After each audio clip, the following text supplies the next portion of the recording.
All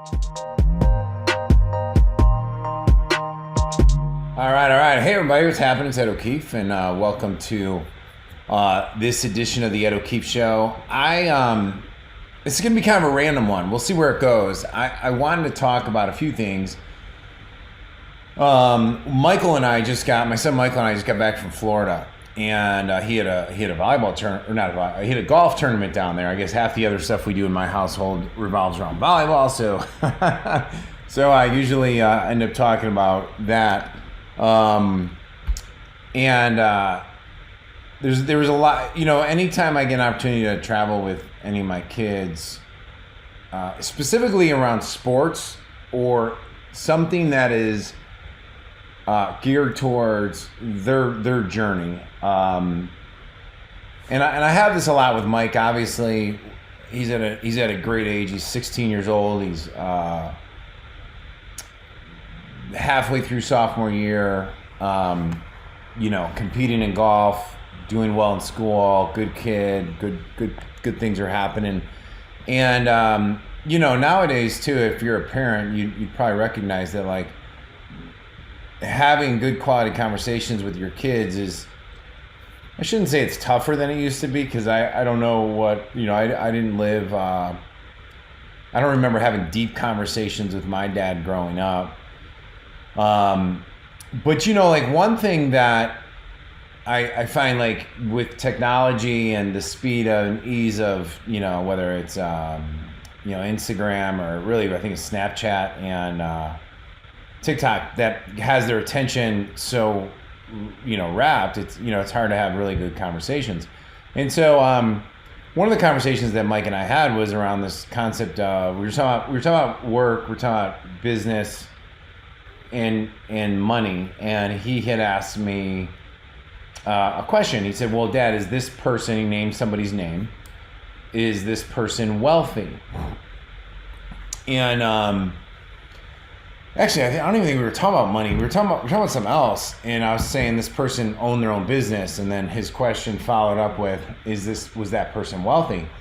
And I chuckled, and my response to him was like, well, I think the first thing we got to discuss is, how do we define wealth? And I think if you're listening to this, you probably think, well, Ed's saying that money's not the core influence of wealth, and I would say that's probably not an accurate statement. I would say that money is definitely on if you look at wealth being a wheel, and you have your spokes on the wheel that hold the whole wheel together.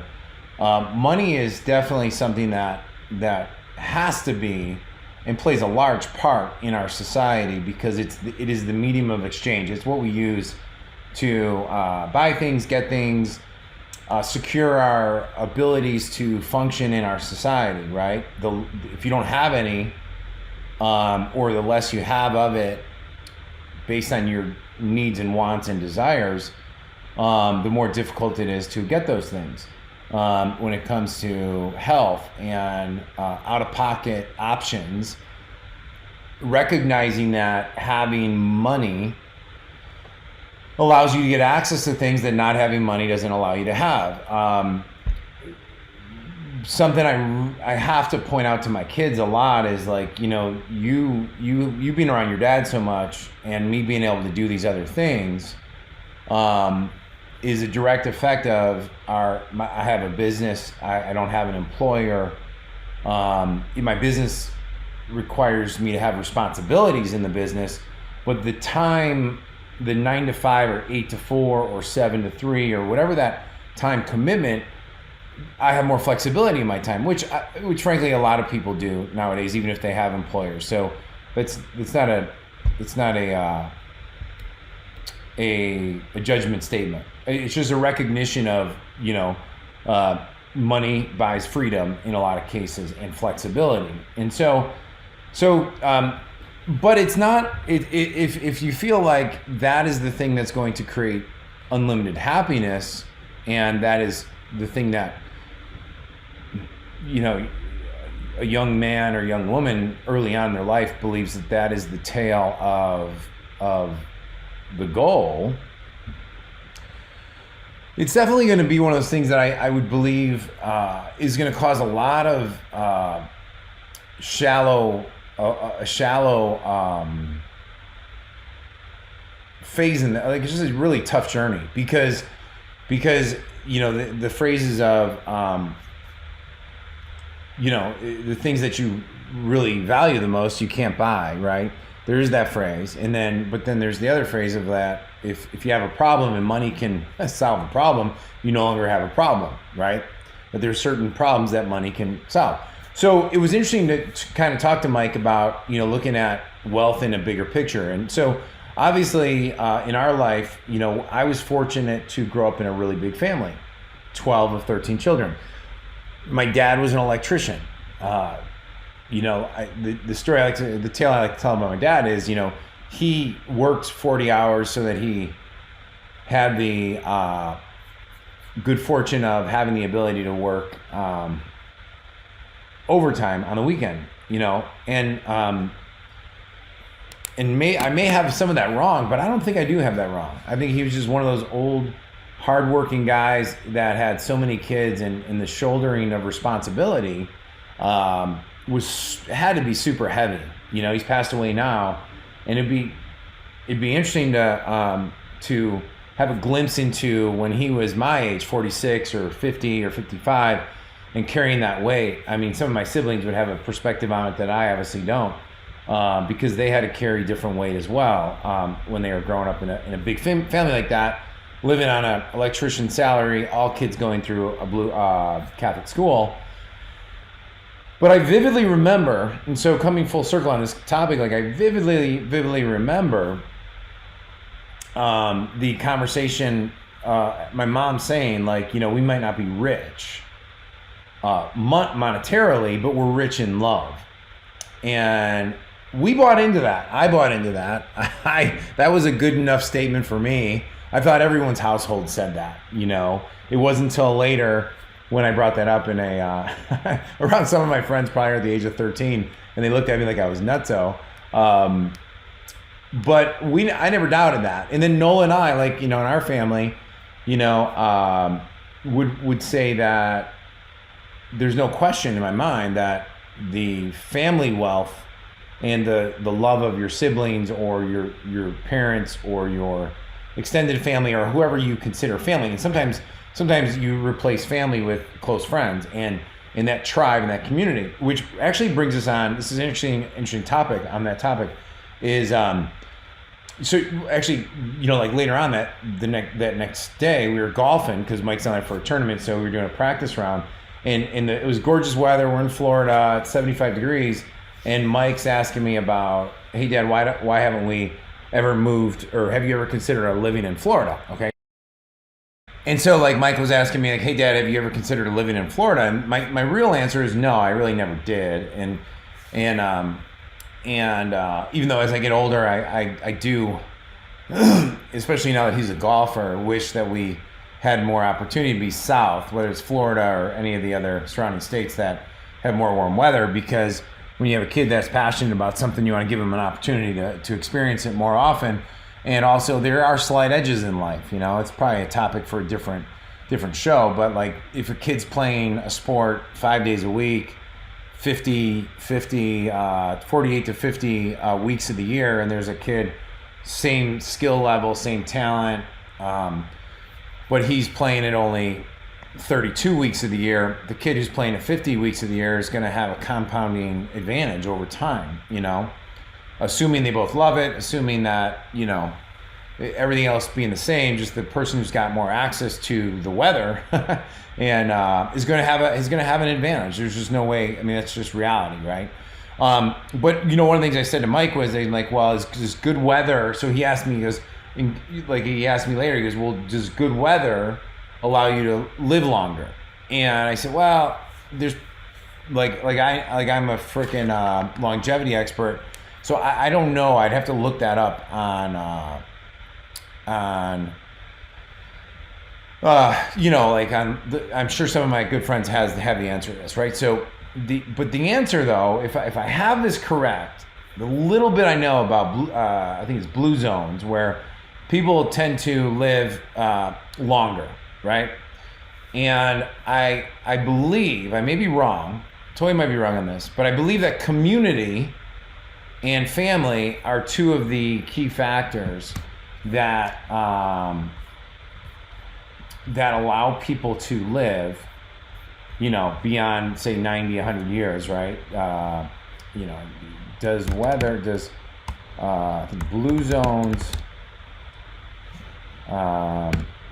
criteria, like the communities, right? And it'd be really interesting to see, do Blue Zones project communities work? So anyhow, Blue Zones project communities have been able to increase life expectancy, reduce obesity, and make the healthy choice the easy choice for millions of Americans. I don't know. We'll see on that. But the idea is, the question is like, when you measure wealth and you measure longevity and you measure happiness, there's two things I talk to Mike a lot about, which is like, a lot of things in life are math, right? It's mathematical. So we're talking about caddying, right, as a way to make money. We talk about being an influencer, of like doing little how-to videos about, hey, so if you're going to be in golf for the next 15 years, like, or the rest of your life, and you're only 16 years old, and you have an Instagram account, why wouldn't you start looking at that Instagram account as your gateway to open up all the doorways that you want? And because if you take the concept that everything that we do, you're always self-employed, even if you have a job, you're self-employed, right? Because the old model of getting a job, going to work, getting security from an employer is just not really a sustainable model in today's society. It's very rare. Like the pensions, everything they used to give, it's just not as secure as it was back in my dad's day and age, right? So if you look at the three topics we discussed on this trip, were caddying, right? So let's look at caddying. Let's look at these are actually occupations. Let me chunk up and go backwards for 1 second. So one of the things I talked to him about is that wealth, from the perspective of like being an entrepreneur, is if you could always be doing things you love while making the money that you want to make, or some variation of that, right? That is a lot of the two driving points that will dictate your happiness on your pursuits. And that comes down to math, which is the money side, and self-awareness of what you love doing on the personal side, right? And so I talked to Mike about if you're someone who likes being around people and likes talking, and you do something and you notice it, right? So these are all the things, right? And so we're going down this path, and then so that night at dinner, he was asking me about bartending, because we were at a restaurant. He's like, Dad, you gotta know. That's what he asked me. He goes, Dad, do you have to drink a lot in order to be a good bartender? And I'm like, what a catch-22 question that is for a kid who's 16 years old. So we talked about that. And I used to bartend. I think bartending is one of the smartest ways to be able to be younger and be able to have a way to always have the ability to go make cash if you desire to. It can also be a trap if it's not understood in the proper context, And then we talked about caddying. And I said, let's do the math on that, right? So you could bartend all night here. Like, say she's walking out of here with anywhere between $100 to $200 in tips. Her work schedule is probably 6 p.m. or 7 p.m. to 2 p.m. We're talking about the waitress, by the way, or even that bartender. But if you're a golfer and you're waking up at 6:30 a.m., 7 a.m., so that's kind of an incongruent pathway. If you go to college, you're trying to make some extra cash. He's like, well, caddying. Yeah, well, caddying's an option. So let's do that. Let's do the math on that, right? You're looking at $80 to $120 once in a while you'll be lucky to get like a bigger tip than that, but that's not typical, right? And there's other things on that. And I said, well, but here, let me share a different thing, right? Like, let's say, for example, you love golf, you love doing videos, and you know, like somebody, we show you how to get access to people sending you their golf clubs or swag. Like, I'm wearing a golf hat right now, and I was like, we were at a tournament, and I said, Mike, so for example, like, who are all the sponsors of the tournament? And so we started talking, and he's like, well, Radisson Hotel is the sponsor of Hurricane Golf Tour. Squares, SQUARZ. It's like this is one of the hats, I think. Actually, this is a Hurricane hat. But Squares has like golf shoes and other stuff. That night the night before that, we went out on the Disney Strip, and we saw Johnston and Murphy clothing. We went in there, and they have a whole section on golf apparel. And so I explained to him, I'm like, well, if you look at who the sponsors are, that means they're spending money to get attention of the crowd that would be attending these events. Now, what if you, through your Instagram account, controlled a few 100,000 people in the golf world? Like, that was your audience, right? And then you did tips, you showed them like a new club that you just got, and now people are going to be sending you clubs for you to do it anyway, right? And I was like, so let's say you get a commission from somebody like Johnson and Murphy. Like, let's say we reach out to their marketing department and say, hey, we have golf leads coming through our system every day. We'd love to send them to you because we know you're selling. We know that you are trying to reach the golf audience. And this kind of makes sense, guys, because if you actually look at Johnson Murphy, for example, I was explaining to him, like, I used to buy Johnson Murphy clothing as like my nice apparel. And he's like, well, where'd you do it? I'm like, I always did it in the airports. You know, like, you think about it, where are all the salespeople and all the entrepreneurs and business people? They're walking through airports, right?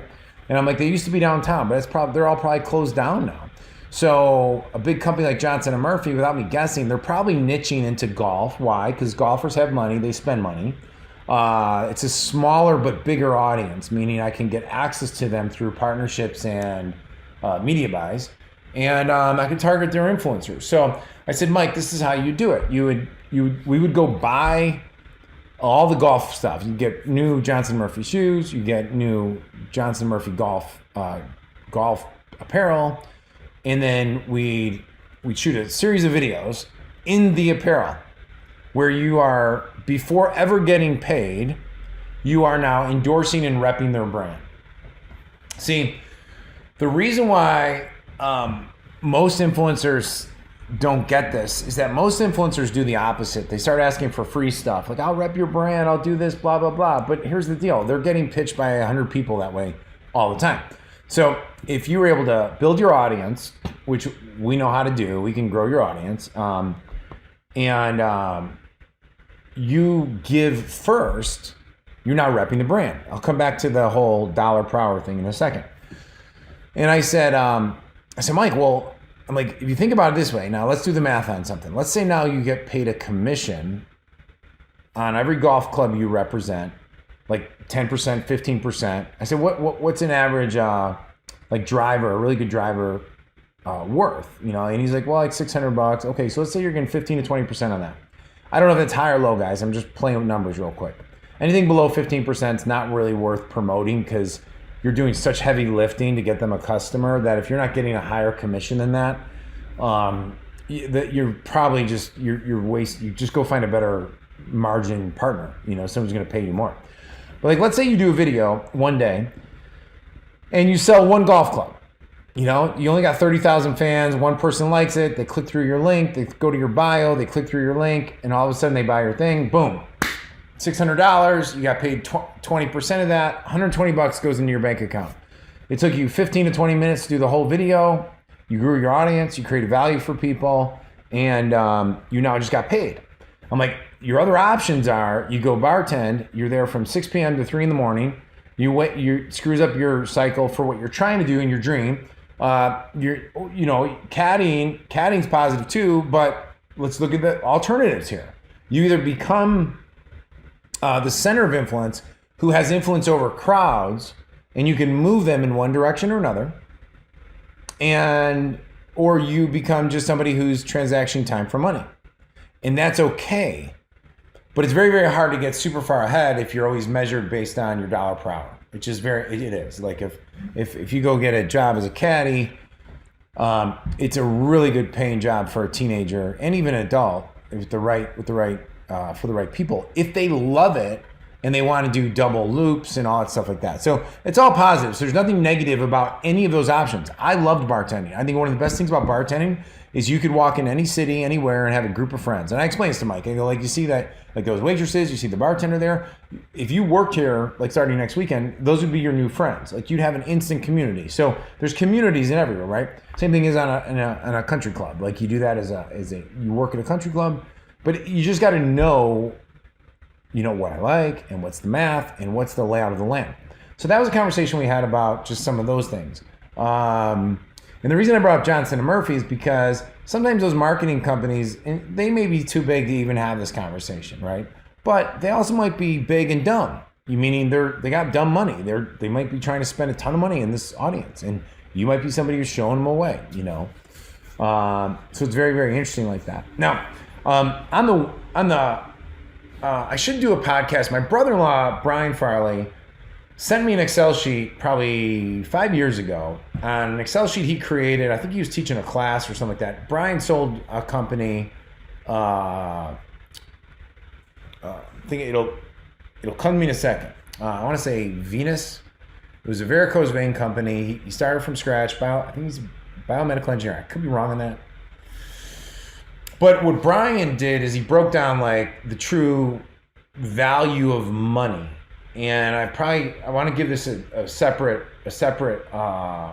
video, because one of the things I told Mike was, I said, look, I'm probably not the best person to talk to about time value of money. I'm like, but if you look at Warren Buffett, like Warren Buffett was someone who is probably most referred to because he was the wealthiest person in the world for a very long time, is the compounding value of time and the value of money. And so in my muddled way, I try to explain to Mike how, let's say we invest $100 and you get 10% back. Now you have $110, and then you get 10%, and it just keeps compounding. Now, if you're able to make 25% or 30%, which is rare in typical stock market scenarios, that money compounds faster, right? And so we gave those examples, and I said, here's probably the person you should ask these questions to. And what Brian in his Excel sheet does very brilliantly is it talks about the true cost of money. And so like one little thing that I don't think I have it open right now. Yeah, here it is actually. I'm going to bring it up. Like one thing that like in Brian's Excel sheet is he talks about interest calculations, but also where I think is very, very brilliant is truly breaking out like what's federal income tax taken out of your like you get $1 and then we throw in federal income tax, so it's 25% on this Excel sheet that I'm looking at. It can be higher or lower. You got state income tax, Social Security tax, you got Medicare tax. And so in this scenario that was in his Excel sheet at the time, it was say 39%, right? 39.7%. So every dollar you immediately are only earning 60 cents. Your spending power is only, or your net pay, as he puts in here, is only 60 cents. And then when you go to purchase something, you're charged another, 6 to 8% of county tax. And then so now you're looking at a spending power of only 56 cents, right? So the question that Brian posed, and no one ever taught me this. No one ever taught me this at all, right? Is how much do you have to earn to purchase something that is priced $1? Very interesting question, right? Think about that. How much do you have to earn to purchase something that is priced at $1 and subject to sales tax? And the answer in this scenario, so any of you geeks out there who are like, well, no, this is wrong, Ed, because my federal, this is a hypothetical scenario that is supposed to be for fun's sake and to just exist from 2015. Actually, now I'm looking at it, to put a hypothesis and an example that you can have practical value on is that you'd have to earn $1.78 minus taxes of 39.70 leaves you with $1.08 to purchase something with $1 with the sales tax. Isn't that freaking crazy? I mean, no one ever taught me that. So it's like it'd be interesting to talk to my wife Nola and share this with our kids. Like, so when you go buy your venti pink drink at Starbucks, that's already like ridiculously priced. You're not spending $6.50 of our money. Whatever 1.76 times that $6 is the true actual revenue that we had to earn in order for us to that. So now you're looking at something like $9 to $10 to get a pink drink, and that's spending power, taken away. So it's also why, a lot of times you go back to why owning a business, understanding your tax laws,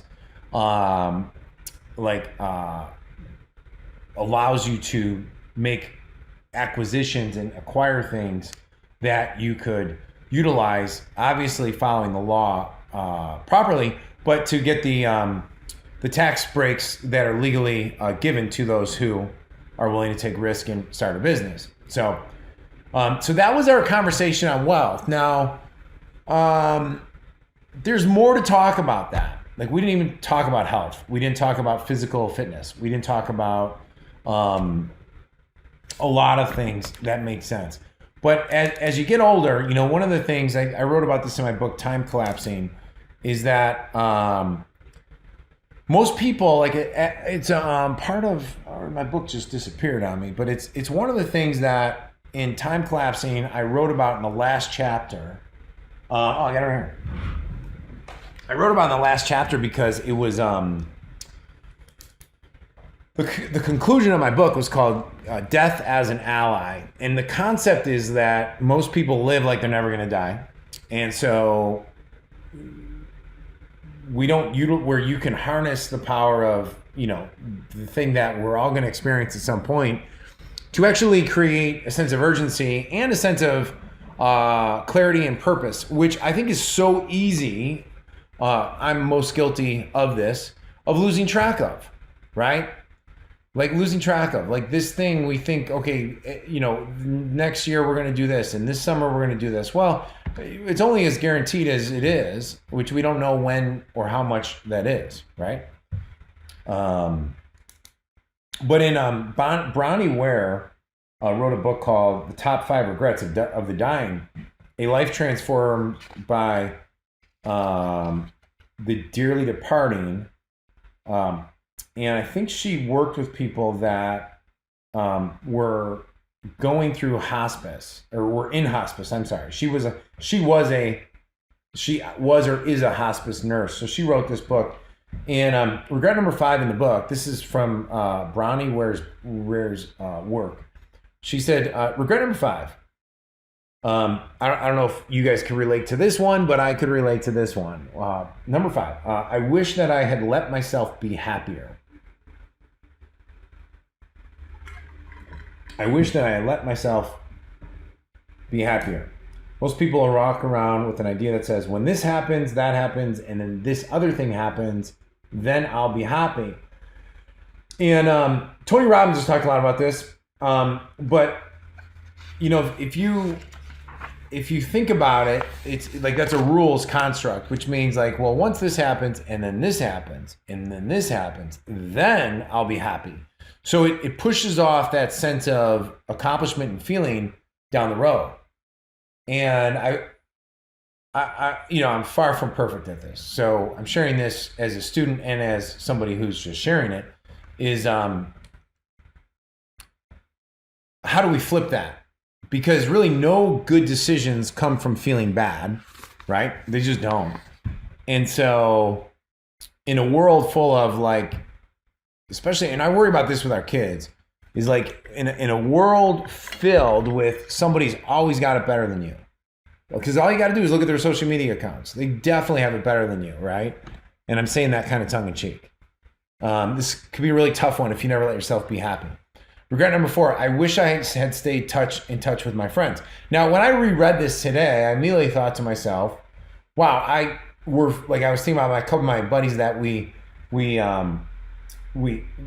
best friends from college. We have the best of intentions of seeing each other more. We do text each other a lot, so that's positive. But and even with some of my local friends, like just the idea of like non-structured, we're getting together and we're enjoying each other's company. A couple weeks ago, I spoke at an event in Texas, and I have, like with the whole shutdowns and everything the last 20 something months, haven't traveled as much, right? Probably like most people. And we are, after I spoke, went to lunch, had one of the most enjoyable lunches around good people. And I remember I had to leave for my flight, and I was thinking to myself, man, I don't want to leave, but it was a Sunday, and I wanted to get back and see the kids, and I had commitments there. But I think a superpower in the coming years is the people that decide to get out and get back in touch, not only with people, but even in business. I think the more you get your hands dirty in the sense that you're reaching people and you're maybe not saying less automation, but less distancing of your leads and customers will only grow your business faster. There's a really interesting guy on the Joe Rogan show just this past week that I was listening to a clip. The knees over toes guy, I guess he developed some really cool things to fix his own knee. Because if you've ever been in strength training or anything, you've always been taught don't let your knee come over your toes with lunging and stuff like that. And I guess this guy, I think he blew out his knee or something happened. I got to go back and listen to the whole interview. I only saw this one clip. But he talked about how, so his method's like becoming world renowned and he's way ahead of the books and he's doing amazing stuff. But he talked about how he literally has responded to, I think, 200,000 personal messages in his social media and email and everything like that. And Joe's like, oh, why would you do such? You don't have a life. And the guy goes, I no longer believe luck is on my side. Or he said something like, I don't believe luck is going to be on my side. So if that's the truth, then I need to leave it all out and physically do it. And I think people need more connection on that. And I think he's going to win. Made me write a couple notes down there. I was like, how can we do a better job of not being a wall? Like we do our live events and we do our consulting, but then how, like one of the things I do for a living, guys, is like we interact real time via text and email with potential customers. Okay. It's our selling system, right? Of upgrading people into high ticket programs. And that's very interactive. I mean, the only way you can get more interactive is either getting on the phone, which phones could be rushed. It's then there's still a wall there, or get face to face, right? And economically, it doesn't make sense to get face to face with every lead. It doesn't make sense. Phone maybe you can argue the phone. I think there's we can talk about this on a different show. Number 3, I wish I had the courage to express my feelings. This is actually interesting. This actually. Staying silent may have felt like the easier solution, but in reality, it was a heavier burden. Wow. Many of Ware's patients lamented that they held back how they really felt about something in the name of keeping the peace. Their silence led to lost opportunity, long-carried resentments, or bitterness, or even deep sadness. That's a pretty good one. Regret number 2, I wish I hadn't worked so hard. Isn't that interesting? I wish I hadn't worked so hard. I think I think most people are hard workers. If you actually look at it, if you step back and look at it, can you really name lazy friends? Can you really name lazy people? Yeah, sure. But they're in the minority, right? I think most people want to work hard. They want to work hard towards things that they are passionate about, towards they believe in, or serves a purpose that's higher than them, right? But at what sacrifice? Like when are you're continuing to work just because it's what you've done, yet you don't know how to exit out stage left to spend quality time or opted out time with your family or the people who need you the most, right? Whether you don't have a family, maybe it's your friends, maybe it's your students, maybe it's your players, you know. Regret number one, I wish I'd had the courage to live a life true to myself, not the life others expected of me. This was the most common regret of all. When people realize that their life is almost over and look back clearly on it, it is easy to see how many dreams have gone unfulfilled. Most people had not honored even a half of their dreams and had to die knowing that it was due to choices they had made or not made. Health brings a freedom very few realize until they no longer have it. Very, very good. Very, very good. That's from her book, directly quoted. Yeah, so I'm not going to elaborate too much. I think that says a lot right there. Says a lot. I'll leave you guys today with this one quote, right? Some really good stuff here. This is what I ask in the book.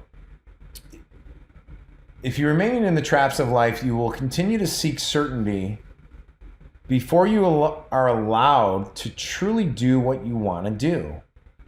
The problem is that there's never a good time to break out and start living on your own terms. Which, by the way, actually, if I was going to go full circle to Michael's conversation about what is wealth, I would say living life on your own terms with the people you love to live it with, right? You know, and that might be like my buddy Sophie, or my buddy Alexei Neocleus and his wife Sophie. They're in Australia, right? Which Australia is Australia lately. But they bought a farm. My friend Ron Lynch down in Texas, I still haven't really talked to him one-on-one about this, but he bought property just out in nature. And there's a lot of people who've done stuff like that. And even if you don't love that, at least now you know you don't love that. You have the perspective of experience to educate you on what your next steps might look like, right?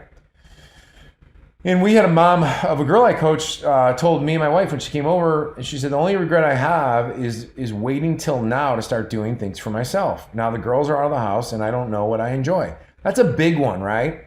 Like, what do I enjoy? Because I don't need to worry about myself for 20 years, right? But the fact of the matter is that especially as parents, like, you know, like I love CrossFit. I love going there. Honestly, half of it's because of the community. I love going in there. I love coaching kids. And so I go through these like phases of when, like, it's funny, like with the kids becoming teenagers now, parents aren't really allowed to coach. Club ball, that is. And that's cool, because that's probably in 98% of the cases, that's the right move, right? The frustrating part for me is that my favorite age groups to coach were 16 and 17. And I thought I was damn good at it too, right? Because I understood the game. I understand that's when especially the game of volleyball becomes really, really, you're starting to teach the game, and you're able to game plan, you're able to scout, you're able to teach your team systems, and you're able to build on all those things. So when you go into competition, it's now a matrix of all those things happening like at the same time, and you get to work some magic with the teams, especially the best teams. When the kids are competing at a high level, that's a lot of fun. And I understand it, by the way. I understand why clubs don't allow that. It's one of those things that, wow. So one of the things that I talked to my wife about this recently, that I was like, I want to start scheduling 1 or 2 days a week where it's for, 2 to 3 hours where I have different groups come in. They got to be committed kids, and doing small group sessions to train them, and to see if that fills some of that joy that is missing when I'm not involved. There's no joy more enjoyable, besides your own family, even with your own kids, like when you see a kid have a breakthrough, or see a team have a breakthrough that you're invested in. It's one of the most fun things in the world. And when you have so many years of experience on a specific topic and you can see those breakthrough opportunities, but you can't impact them, oh, it's so frustrating, you know? All right, so this is the last thing I'm going to read. This is from the Dalai Lama. When asked what surprised him most about humanity, he answered, because he sacrifices his health in order to make money, then he sacrifices money to recuperate his health, and then he is so anxious about the future that he does not enjoy the present. The result being that he does not live in the present or the future. He lives as if he's never going to die and then dies having never really lived. Pretty deep stuff, huh? So it's pretty good stuff. Pretty good stuff. Well, anyhow, we talked about a lot of stuff today, guys, and I think I'm done talking. I got a little bit of work to do. Gonna get the kids coming home from school soon. Gonna work out. Take one of my kids to a volleyball practice, and hope you enjoyed this. Let me know. All right. Have a great day. Hey, it's Ed again. Hey, one last thing before you leave. First, I really appreciate you taking the time to listen to the show. If you love this show or this episode and know someone who can benefit, please copy it and share it with them. Also, if you can do me a favor and leave a quick review wherever you listen to these podcasts the most, whether it's Apple, Spotify, etc., it really will help us get the message out to more people. That's it. Thanks again, and make it a great day.